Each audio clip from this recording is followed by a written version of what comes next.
असली कारण। श्री कृष्ण ने विनम्रता से दुर्योधन की यह सारी बात सुनी।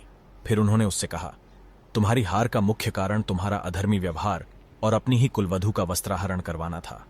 तुमने स्वयं अपने कर्मों से अपना भाग्य लिखा। श्री कृष्ण के कहने का तात्पर्य यह था कि तुम अपनी इन 3 गलतियों के कारण नहीं हारे, बल्कि तुम अधर्मी हो इसलिए हारे। यह सुनकर दुर्योधन को अपनी असली गलती का एहसास हो गया। भगवान श्री कृष्ण कभी भी कौरवों के साथ नहीं होते। यह उनकी ही लीला थी कि दुर्योधन ने उनकी जगह उनकी सेना को मांग लिया। दूसरी बात यह कि दुर्योधन का शरीर का वह गुप्त अंग भी यदि वज्र के समान हो जाता तो भी उसे मारने की युक्ति ढूंढ ली जाती, क्योंकि सबसे कठिन तो जयद्रथ को मारना था, फिर भी उसे मारा। तीसरा यह कि यदि दुर्योधन युद्ध में पहले होता या आखिरी में, इससे कोई फर्क नहीं पड़ता, अंत में हर तो कौरवों की ही होना थी। अधर्मी थे कौरव। कर्ण सहित सभी कौरव पक्ष के लोग अधर्मी ही थे। कर्ण ने भी भरी सभा में द्रौपदी का अपमान किया था और उसने भी कोई कम पाप नहीं किए थे।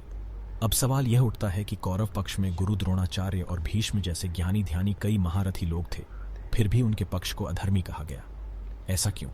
दरअसल जो सत्य का साथ देता है उसे धर्मी और जो असत्य का साथ देता है उसे अधर्मी कहा जाता है। भीष्म निश्चित ही विद्वान थे, लेकिन उन्होंने धर्म का साथ न देकर वचनबद्ध होने के कारण सिर्फ सिंहासन का साथ दिया।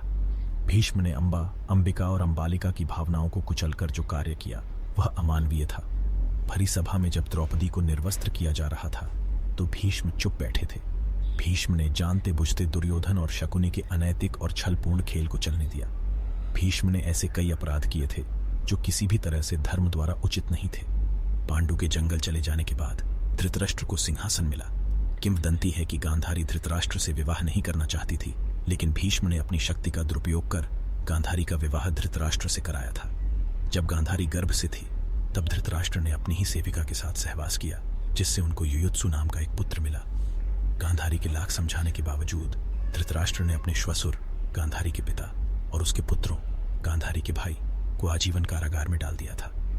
मृत्यु से पहले गांधारी के पिता सुबाल ने धृतराष्ट्र से शकुनी को छोड़ने की विनती की, जो धृतराष्ट्र ने मान ली थी। दुर्योधन एक अधर्मी सोच का व्यक्ति था। उसकी जिद, अहंकार और लालच ने लोगों को युद्ध की आग में झोंक दिया था। इसलिए दुर्योधन को महाभारत का खलनायक कहा जाता है। महाभारत की कथा में ऐसा प्रसंग भी आया है कि दुर्योधन ने काम पीड़ित होकर कुंवारी कन्याओं का अपहरण किया था। द्यूत क्रीड़ा में पांडवों के हार जाने पर जब दुर्योधन भर